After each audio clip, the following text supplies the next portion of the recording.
안녕하세요. 통합과학 수업 시작하도록 하겠습니다. 먼저 우리 지난 시간에 배운 거 잠깐 알아보도록 할까요? 우리 지난 시간에는 그 카탈레이스 효소를 이용해서 과산화수소를 물과 산소로 이렇게 분해하는 과정을 했었죠. 그래서 효소가 있음으로 해서 촉매 역할을 하기 때문에 과산화수소가 더 빨리 분해되는 그런 내용 공부했었습니다. 자, 여러분들 그 교과서에 잘 정리됐을 거로 생각하고, 자, 이번 시간에는 158쪽, 159쪽, 160쪽, 161쪽에 있는 내용 잠시 정리하도록 하겠습니다. 자, 이번 시간에는 생체 촉매 이제 마지막 시간으로 효소의 활용에 대해서 좀 알아보도록 할게요. 자, 일상생활에서 생체 촉매, 즉 효소를 이용하는 사례를 설명할 수 있으면 되겠습니다. 여러분 일상생활에서 그러면 생체 촉매가 이용되는 사례가 많다는 얘기겠죠.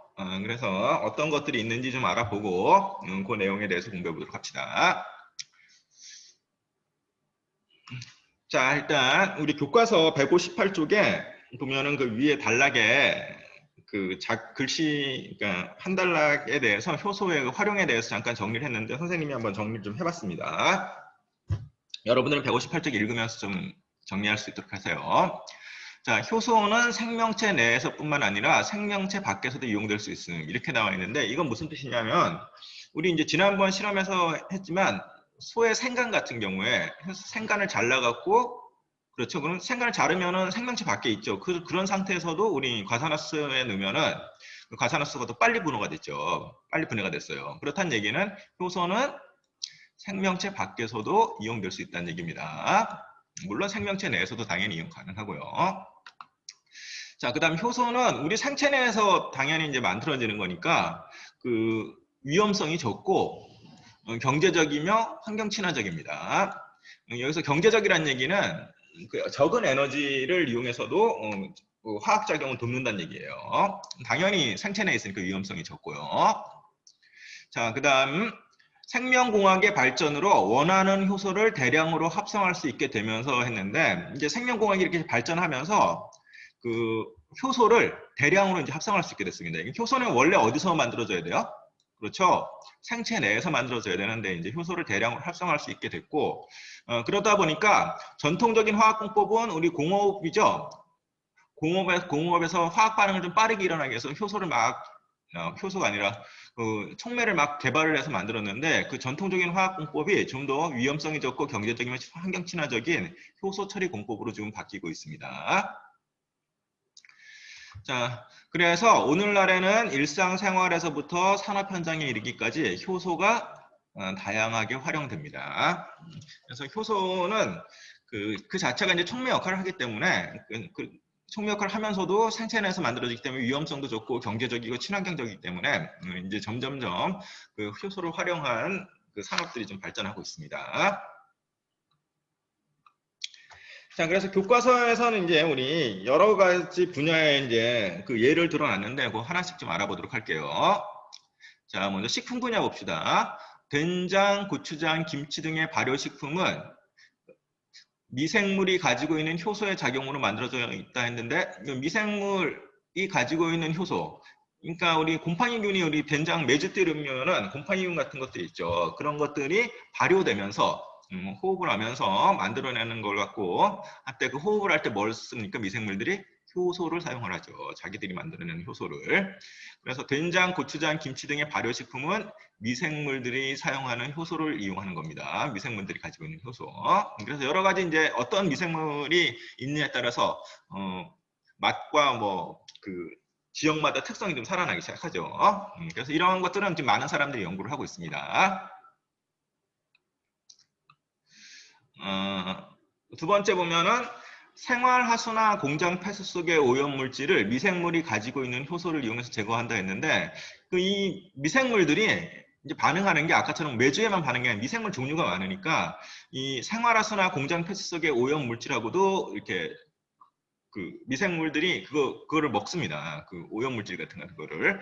그때 이제 미생물이 가지고 있는 효소를 이용하게 되면은 이거 정화가 좀 더 빨리 일어날 수 있겠죠. 실제로 이제 물이 이제 오염이 되면 가만히 두면 자연 정화가 일어나죠. 근데 자연 정화가 일어나는 거는 시간이 너무 오래 걸리기 때문에 그거는 자연 정화 상태로 하기에는 우리가 사용할 수 있는 물의 양이 너무 줄어들어요. 그래서 이제 우리가 지금 오페스 처리장 같은 데서 이제 화학적인 용법을 사용하는데 그 화학적인 용법 대신에 미생물이 가지고 있는 효소를 이용해서 제거하기도 한다고 하는데 실제로 선생님이 이제 그 자료를 찾아보니까 여러 가지 그 생활 폐수에 반응하는 효소들이 있어요. 작용하는 효소들이 있는데 아쉽게도 그것이 이제 화학 지금 현재 나와 있는 그 오페스 처리장에 나와 있는 그 처리에 사용하는 그 화학약품보다 성능이 좋다고 할 수는 없어요. 그래서 이제 장기적으로는 환경 친화적으로 이런 걸로 좀 교체가 돼야 될 것 같습니다. 자, 그 다음 생활용품 했는데 생활용품에서 지금 예를 든 거 보니까 그렇죠. 세제는 뭐가 있어요? 단백질 분해 효소가 있습니다. 세제는 단백질 분해 효소. 그러면 단백질 분해 효소가 있으니까 옷에 찌든 단백질 때를 분해할 때는 뭐가 단백질 분해 효소가 있는 세제가 단백질을 다 분해할 수 있겠죠. 또 치약에는 뭐가 있나요? 그렇죠. 탄수화물 분해 효소가 들어있습니다. 그럼 우리가 양치를 할 때 탄수화물 분해 효소가 있으니까 입 사이사이에 묻은 그 녹말 같은 경우에는 그렇죠. 이 탄수화물 분해 효소가 그 빨리 그 녹말 같은 거를 제거해 주겠죠. 그래서 생활용품에서도 세제는 뭐 세제나 치약 이런 데도 우리 효소가 사용되고 있습니다.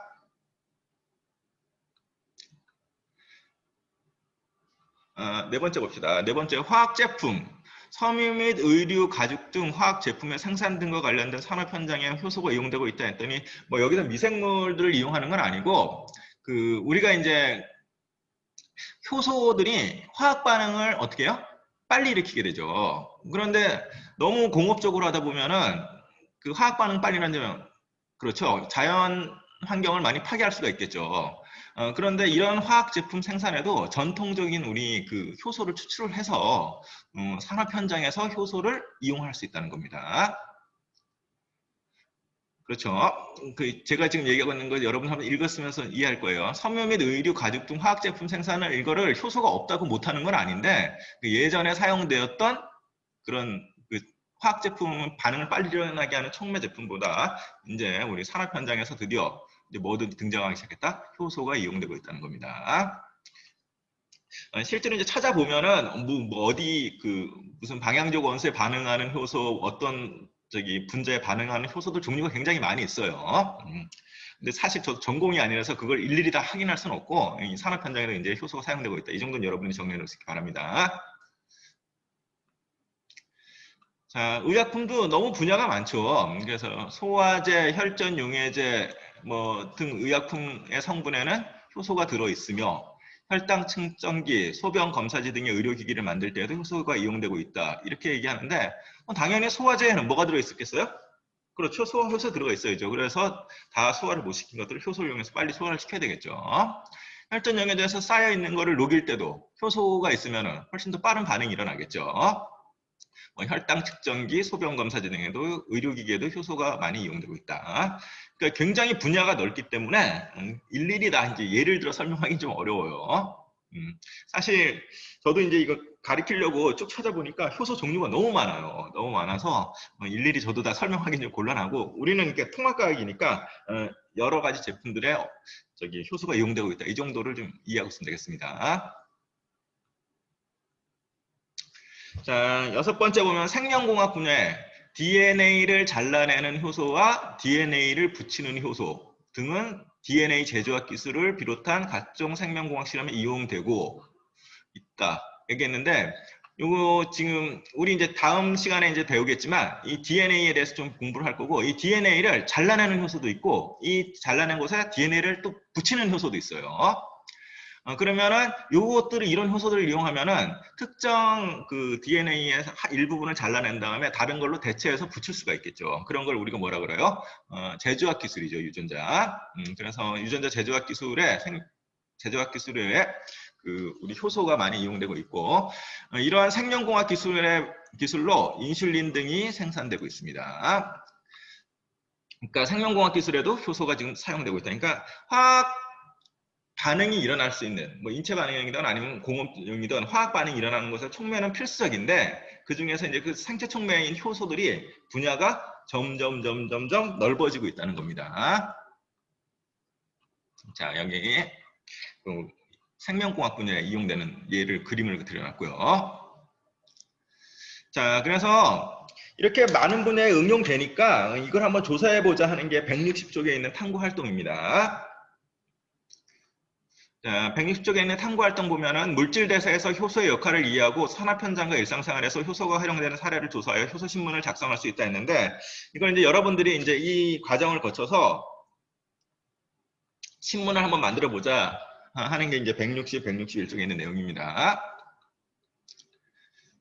그래서 이제 뭐 유의할 점은 뭐 효소 신문을 제작하기 위해 인터넷 가능 기기인 참고 도서 등을 이용해서 작성을 하고 뭐 아이디어가 반영된 도착적인 기사를 작성하고 회의를 하고 뭐 이렇게 해서 만드는 건데 우리 현실적으로는 할 수는 없으니까 그냥 내용만 한번 잠깐 보고 넘어갈게요. 자, 그래서 이제 기사 내용에 어떤 것들을 집어넣으면 좋겠느냐. 그래서 이제 아까 우리 쭉 했죠. 생명현상에서 생체 촉매의 역할 한번 집어넣어보고 산업 현장에서 효소가 이용된 사례 찾아보면 굉장히 많습니다. 그 다음에 효소를 이용하여 만드는 건강보조식품. 이건 요즘 뭐 많이 나오죠. 신문 광고 같은데. 그 다음에 인물은 포만감을 느끼게 하는 효소를 발견한 과학자. 광고는 효소 화장품 광고, 포토갤러리는 효소를 이용하여 만드는 음식 사진, 뭐 이런 것들을 다 집어넣어서 기사를 만들자는 겁니다. 신문을 만들자는 거죠. 그래서 모든 원들끼리 역할을 분담을 해서 만든 신문이 이제 이런 신문을 이제 만들자는 겁니다. 저희는 뭐 직접 하진 않고 그냥 이렇게 넘어가면서 보는 거니까 부담 없이 보면 돼요. 그래서 효소 앨범을 만들어서 포만감을 느끼게 하는 효소 찾았다. 한인과학자가 뭐 그다음에 여러 가지 효소들 소개하고 있죠. 자, 우리는 뭐 다는 정리를 못 하겠고 우리 교사용 교과서에서 제시한 그 답에 대해서만 한번 우리 정리 한번 해보도록 합시다. 자, 161쪽에 여러분들 거기 빈칸 있죠? 거기다 잠깐만 좀 적어 놓읍시다. 전시된 효소 신문의 내용 중 내가 일상생활에서 적용할 수 있는 사례를 모두 찾아 써보자 했는데 뭐 실제로 여러분들이 이제 조사하고 써야 되는데 저는 그냥 교사용 교과서에 나와 있는 답을 소개하는 정도로 하겠습니다. 자, 우리 예시 보면은 피자를 만들기 위해 밀가루 반죽을 할 때 뭐를 집어넣는다? 그렇죠. 효모를 넣어서 발효시켰더니 부드러운 빵을 만든다는 거예요. 자, 여기 효모가 이 밀가루 반죽을 먹으면서 효소를 내놓는 거죠. 그 효소에서 빵이 부드러워지는 거죠. 자, 그 다음 고기를 먹고 체했을 때 당연히 뭐 먹어야 돼요? 그렇죠. 소화제 먹어야 되는데 이 단백질 분해 효소가 많이 들어있는 소화효소제를 먹는다. 그러면은 우리가 이제 체했을 때 좀 더 나을 수 있다는 거죠.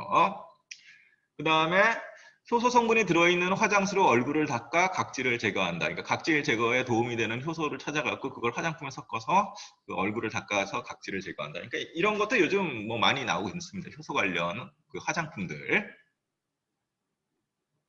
간단하게 여러분들 이 내용 정도를 이제 그냥 피자 넣을 때 효모 넣고 그 다음에 체했을 때 단백질 분해 요소가 많이 들어있는 소화효소제 먹고 그 다음에 효소 성분이 들어있는 화장품 뭐 이런 것들 적어 놓을 수 있으면 되겠습니다. 자, 거기 4번 창의력 문제 잠깐 보도록 할게요. 효소를 이용해 인류의 건강과 지구 환경을 개선할 수 있는 방법을 모든별로 토의한 후 발표해보자 했는데 요즘 이거 많이 나오고 있죠. 특히 우리나라는 된장 문화가 발달해 있으니까 효소가 많이 함유된 발효식품을 개발하여 물질 대사를 촉진하고 면역력을 강화해 각종 질병을 예방함으로써 인류 건강을 개선하도록 한다. 해서 이제 이시 답인데 효소를 이용해서 그 건강은 이런 식으로 이제 효소가 많이 함유된 발효식품을 이제 개발하면 되겠고 지구 환경 개선할 땐 우리 아까 뭐 했었죠? 그렇죠. 효소를 이용해서 뭐 오폐물 또는 하수 처리 이런 것들을 다 빨리빨리 분해시키면 더 좋겠죠. 그런 것들은 계속 이제 준비는 하고 있으나 아직까지 이렇게 많이 활성화되지 못한 것 같아요. 어쨌든 효소 이용은 아직도 무궁무진하다. 뭐 이 정도만 얘기하면 되겠습니다. 자, 우리 여기까지 해서 이제 효소의 이용 마쳤는데, 사실 효소의 이용은 그 선생님이 수업하는 이 내용은 별 의미가 없어요. 그러니까 많이 사용되는 거니까. 대신 여러분들은 그 효소는 다양한 분야에 많이 이용될 수 있다. 그거하고, 그다음 효소가 이용되는 예 몇 가지 하고, 그다음 무엇보다 그 좀 더 찾아봐야 돼요, 여러분들이 직접. 이거 이런 게 있구나, 이런 게 있구나 하면서, 여러분들은 당연히 또 농업을 하다 보니까, 농업과 관련된 일을 하다 보니까 효소와 관련된 일을 좀 많이 할 수 있을 겁니다. 자, 우리 교과서 170쪽 7번 문제가 있네요. 7번 문제 같이 풀어보고 수업 마치도록 합시다. 자, 117쪽 7번. 자, 여러분들 문제 다 풀었겠죠? 저는 그냥 수업 진행합니다. 7번, 생활 속에서 생체 촉매, 즉 효소죠, 그 효소. 생체 촉매가 이용된 사례에 해당되지 않는 것은 하고 물었네요. 자, 1번, 소고기에 배를 갈아서 두면 소고기가 연해진다 했는데, 이 배 안에 단백질을 좀 부드럽게 하는 효소가 있다 그래요. 그러면 소고기에 배를 갈아 집어넣으면 이 배 안에 있는 효소 때문에 소고기가 어떻게 됩니까? 연해진다고 합니다. 자, 두 번째 봅시다. 큰 감자를 반으로 잘라서 찌면 큰 덩어리일 때보다 빨리 익는다. 큰 감자를 반으로 잘라 찌면 빨리 익는 이유. 이거는 뭐 때문에 그렇죠? 이유는? 그렇죠. 이거는 뭐하고 관련됐나요? 물과 접촉하는 부분에 표면적하고 상관이 있는 거죠. 이건 화학적인 반응이 아니에요. 물리적인 반응이니까 표면적이랑 관련이 있어서 이거는 효소의 작용이랑 관련이 없습니다. 자, 3번 볼게요. 3번. 식혜를 만들 때 밥과 엿기름물을 보온밥통에 넣고 따뜻하게 한다 했는데, 여기 밥이 있고 여기 먹이죠. 엿기름에 뭐가 있냐면은 소화효소가 좀 들어있어요. 이게 녹말을 분해하는 녹말을 엿당으로 분해하는 소화효소가 있습니다. 그럼 엿기름을 녹말 밥에다 이렇게 밥하고 엿기름을 같이 놓으면은 여기에 있는 소화효소가 녹말을 엿당으로 만드니까 식혜가 좀 달달해지죠. 그래서 엿기름 속에 여기에 밥을 분해할 수 있는 소화효소가 들어있습니다. 4번, 기름진 돼지고기를 먹을 때 새우젓과 함께 먹으면 소화가 잘 된다 했는데, 기름진 돼지고기니까 기름진다는 말을 썼다는 얘기예요. 뭐가 좀 많다는 얘기예요? 지방이 많다는 거죠. 우리 이제 식당 가서 먹을 때 보면은 족발 먹을 때 어디에 찍어 먹어요? 그렇죠. 새우젓에 찍어 먹죠. 그 다음에 뭐 돼지국밥 같은 거 먹을 때도 새우젓 같이 집어넣는데, 이 새우젓 속에는 이 지방을 이렇게 소화할 수 있는 소화효소가 같이 들어있다 그래요. 새우젓 속에. 그래서 새우젓하고 돼지고기하고 같이 먹으면 새우젓에 있는 그 지방 소화효소 때문에 지방이 좀 빨리 소화가 된다고 합니다. 잘 소화가 된다 그래요. 그러니까 포만감이 아니라 소화에 도움이 많이 되겠죠. 자, 그 다음 효소 세제. 이건 아까 설명했죠. 뭐 세제에다가 이제 효소를 집어넣어갖고 뭐 어떤 데는 뭐 지방 분해 효소 집어넣을 수도 있고 단백질 분해 효소도 집어넣을 수 있으면 일반 효소보다 일반 세제보다 그런 효소를 집어넣은 세제가 당연히 세척력이 좋겠죠. 그래서 효소 세제는 일반 세제보다 지방 단백질을 분해하는 세척력이 뛰어납니다. 이렇게 따지면은 우리 그 일상생활에서 효소를 안 이용하는 게 거의 없을 정도예요. 그러니까 뭐 먹고 생활하고 이런데. 그리고 점점 더 이제 효소를 추출하는 이런 기술들이 점점 좋아져갖고 이제는 아마 조금 어느 정도 지나고 나면은 효소를 이제 이렇게 가루로 내서 아침에 먹고 와서 생활할지도 모르겠습니다. 어쨌든 효소는 산업이나 아니면 식품, 의료 이쪽에 많이 이용되고 있습니다. 자, 우리 이걸로 해서 효소에 대한 얘기는 끝마치도록 하겠고, 다음 시간부터는 우리 이제 DNA의 관련된 세포 내 정보의 흐름에 대해서 알아보도록 하겠습니다. 자, 오늘은 좀 수업이 빨리 끝났네요. 자, 고생하셨습니다, 여러분.